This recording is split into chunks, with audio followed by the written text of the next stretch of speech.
Welcome to Understand the Math. I'm going to show you exactly how to use double angle formulas.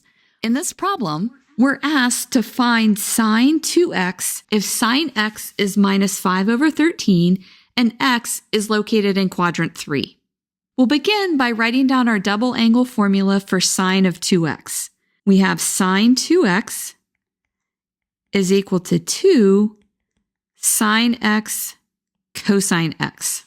We're given that sine x is minus 5 over 13, so what we need to do is we need to find cosine x.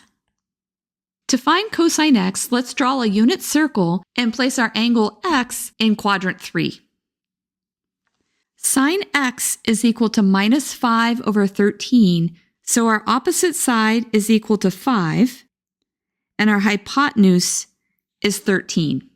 Cosine x is equal to the adjacent side divided by the hypotenuse, so we need to find the adjacent side.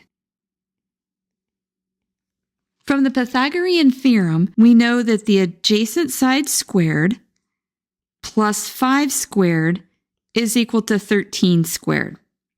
This gives us the adjacent side squared plus 25 is equal to 169. If we subtract the 25 from both sides, we get that the adjacent side squared is equal to 144.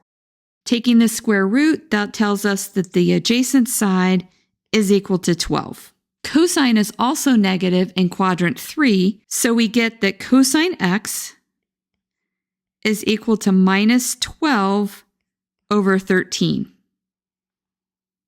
We now have that sine 2x is equal to 2. We'll plug in our sine x, which is minus 5 over 13. And now we can plug in our cosine x, which is minus 12 over 13. When we multiply all these numbers out, we get that it's equal to 120 divided by 169. And that's our final answer.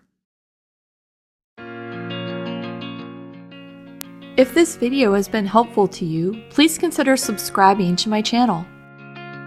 Keep believing in yourself and have a great rest of your day.